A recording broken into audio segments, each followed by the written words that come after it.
Welcome back to another heartwarming episode of Journey to Success. I'm Emily Carter, your host, and today we're exploring a topic that can transform how we see the world: cultivating gratitude. Joining us is an extraordinary guest, Dr. Sophia Reynolds, a positive psychology expert, best-selling author, and wellness coach who's inspired thousands to embrace thankfulness as a path to joy and resilience. Sophia, it's an absolute delight to have you with us today. Thank you, Emily. I'm truly honored to be here and dive into a subject that's not just about saying thanks, but about weaving gratitude into the fabric of our lives for deeper fulfillment. I'm so eager to hear your insights. Gratitude feels like such a simple concept, yet it holds incredible power. Sophia, let's start with the big picture. Why is cultivating gratitude so essential for success and well-being, and how does it shape our journey? That's a beautiful question, Emily, and it really captures the essence of why gratitude is so transformative. Gratitude is more than a polite gesture. It's a mindset that shifts your focus from what's missing to what's present, from scarcity to abundance. It rewires your brain to notice life's gifts, big and small, fostering resilience, strengthening relationships, and boosting mental and physical health. When you cultivate gratitude, you're not just happier. You're more creative, empathetic, and motivated to pursue your goals with clarity and purpose. It's like sunlight, nourishing every part of your life. I think of someone like Oprah Winfrey, who's made gratitude a cornerstone of her success. Despite a childhood of hardship, she kept a gratitude journal, noting 5 things daily that brought her joy. She said, "The more you praise and celebrate your life, the more there is in life to celebrate." That practice fueled her rise from local reporter to global icon, grounding her through setbacks. Early in my own journey, I was a researcher in San Diego, stressed by deadlines and doubting my impact. I felt life was slipping through my fingers. But when I started practicing gratitude, thanking colleagues, savoring small wins, my perspective shifted. My work deepened, my relationships flourished, and I found the courage to write my first book. Gratitude doesn't just lift your mood. It's a catalyst for success, illuminating paths you might otherwise overlook. That's such a radiant way to frame it. Sophia, gratitude as sunlight for life. Oprah's journal habit is so inspiring. You mentioned your own shift as a researcher. Can you walk us through how someone can start cultivating gratitude, especially if they're feeling overwhelmed or stuck in negativity? Absolutely, Emily. The first step is to start a gratitude practice with intention. This doesn't mean forcing positivity. It's about noticing what's already good, even in tough times. A simple way is to write down 3 things each day you're thankful for. No matter how small: a warm meal, a kind word, a moment of quiet. I draw inspiration from Maya Angelou, who faced immense challenges yet found joy in daily blessings, saying, "This is a wonderful day. I've never seen this one before." Her gratitude for life's uniqueness fueled her poetry and activism. When I was overwhelmed, I was so focused on stress, grant rejections, long hours, I missed the good. I started Angelou's approach. Each night, I'd jot 3 things, like a student's insight or a sunset. At first, it felt trivial, but soon I noticed more: colleagues' support, my own resilience. My anxiety eased, and my research won funding. I coached a client named Sarah, a single mom and teacher who felt buried by bills and chaos. She thought gratitude was for lucky people. Inspired by Angelou, she tried listing 3 things: her kids' laughs, a coworker's help. It shifted her lens. She tackled grading with energy and earned a mentor role. A gratitude practice isn't magic. It's a muscle that grows stronger with use, pulling you toward light. Another step is to express gratitude to others. Share your appreciation directly. It deepens connections and amplifies joy. I learned this from Fred Rogers, who'd thank everyone from crew members to viewers, saying, "How important it is for us to recognize and celebrate our heroes and sheroes." His warmth built a legacy of kindness. I began thanking my team: notes, calls, coffees, and our collaboration soared, sparking my book's ideas. Sarah started thanking students for effort, not just results. Her classroom bloomed and parents praised her. Expressing gratitude creates a ripple effect, lifting everyone. I love those steps, Sophia. A daily practice and expressing thanks. Angelou and Rogers make it so vivid. But what about when life feels really dark, like during loss or failure? How do you cultivate gratitude in those moments? Oh, Emily, those dark times are when gratitude can feel hardest but also most vital. It's like a lifeline to hope. The key is finding gratitude in small anchors. You don't have to be thankful for the pain itself, but for what's still steady. Your breath, a friend's call, the strength to try again. One tool is pausing to notice one thing, even tiny, that's holding you together. I draw from Nelson Mandela, who found gratitude in prison's small mercies. A letter, a glimpse of sky saying, I am fundamentally an optimist. Part of being optimistic is keeping one's head pointed toward the sun. His thankfulness fueled his resilience, freeing a nation. When I lost my father, grief consumed me. I couldn't see past it.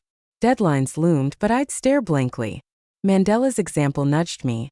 I started noting one anchor daily, like my sister's hug or a quiet coffee. It didn't erase sorrow but gave me ground to stand on. I resumed coaching and my empathy deepened, helping clients more.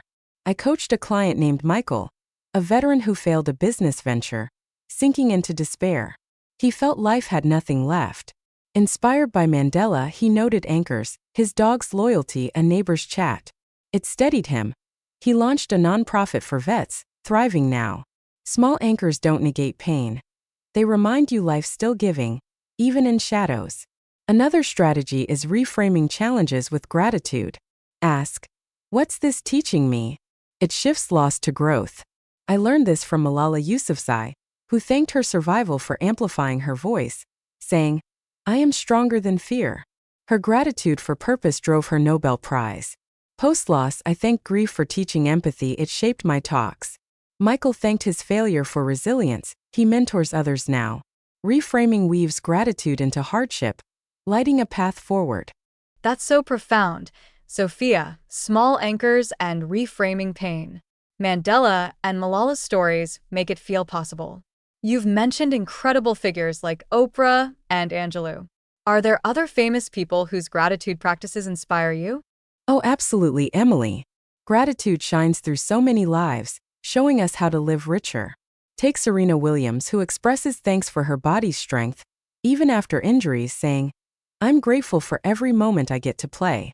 Her gratitude fuels her 23 Grand Slams and ventures, grounding her in joy. When I doubted my coaching impact, Serena's mindset inspired me to thank my clients' trust. It renewed my talks, reaching thousands. I coached a client named Olivia, a nurse burned out by shifts. Serena's example led Olivia to thank her health daily. She started yoga, boosting her care and earning a leadership role. Another is Abraham Lincoln, who found gratitude amid Civil War losses, thanking soldiers' courage in letters, saying, My heart is filled with gratitude for those who do so much. His humility strengthened a nation. I leaned on Lincoln when a book launch flopped. Thanking my team's effort kept me writing. The next hit shelves big. Olivia, inspired by Lincoln, thanked coworkers, improving teamwork. She led a hospital initiative. Then there's Ariana Huffington, who, post-burnout, thanks rest and connection, saying, Gratitude is a shortcut to happiness. Her Thrive Global grew from that shift. I adopted her habit, thanking sleep. It sharpened my focus, growing my practice. I coached a client named Ethan, a chef who lost passion. Huffington's gratitude led him to thank ingredients' flavors. He revived his menu, winning awards. These icons show gratitude isn't just feeling. It's a practice that builds strength and legacy. Those stories are so uplifting. Sophia, Serena, Lincoln, Huffington, they show gratitude's power. What are common mistakes people make when trying to cultivate gratitude, and how can we avoid them? Great question, Emily, because pitfalls can dim gratitude's glow. One big mistake is forcing inauthentic positivity. People think gratitude means ignoring pain, but that's toxic. It breeds resentment. True gratitude embraces reality, finding light within it. I learned this from Brené Brown, who says, You can't numb the dark without numbing the light. Early on, I'd fake cheer to be grateful, but it felt hollow, stressing me more. Now I name struggles, say a bad day, then find one true thanks like a friend's text. It's real and it lifts me. I coached a client named Rachel, a writer who forced smiles through rejections, crashing hard. Brown's authenticity helped Rachel grieve losses, then thank her craft. She published a hit. Avoid forcing positivity by pairing honesty with thanks. Another trap is comparing your gratitude. Seeing others' perfect lives on social media or elsewhere makes your blessings feel small. Michelle Obama stays grounded, saying, "Success isn't about how your life looks to others, it's about how it feels." I'd scroll thinking my gratitude was lesser until I focused on my unique joys. A quiet hike, a client's win, freed me. Rachel compared her work to peers stalling. Obama's wisdom led her to thank her voice. Her next piece soared. Focus on your gifts, not others. Finally, neglecting consistency fades gratitude. Sporadic thanks don't rewire habits. Deepak Chopra meditates daily on gratitude, saying, "Gratitude opens the door to abundance." I skipped journaling, slipping to negativity, until I set nightly reminders. My mood stabilized. Rachel journaled erratically, losing steam. Chopra's routine inspired daily notes. She finished a novel. Consistency, daily small acts makes gratitude stick. That's such a wake-up call. Sophia. Brown's authenticity, Obama's grounding, Chopra's consistency. They reframe gratitude so clearly. How do we sustain gratitude long-term, especially when life gets chaotic or negativity creeps in?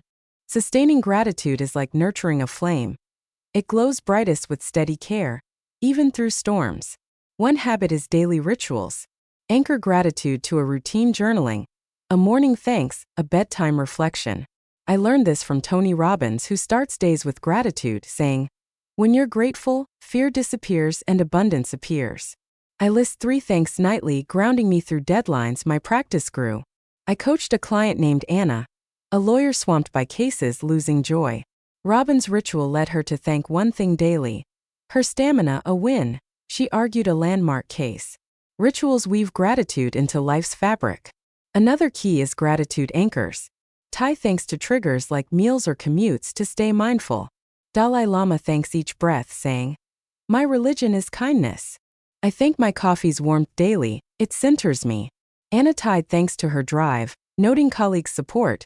She stayed calm, earning respect. Anchors make gratitude automatic.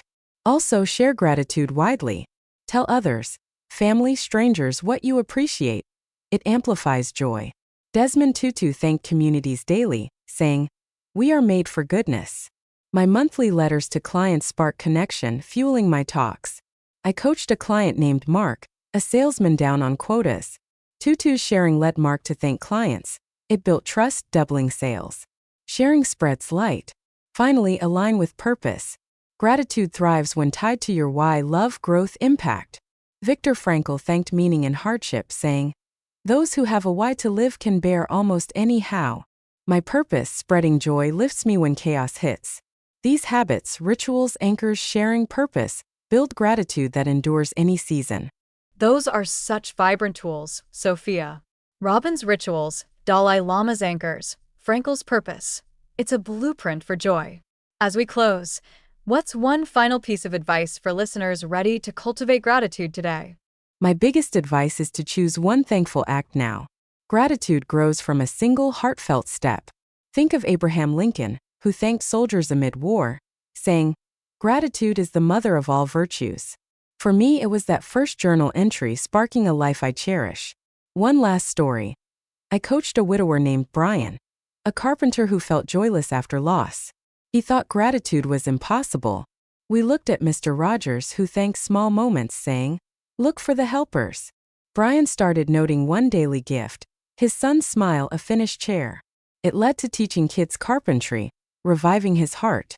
If Brian can find thanks, so can you. Pick one act today. Write a thank you, savor a moment, smile at someone.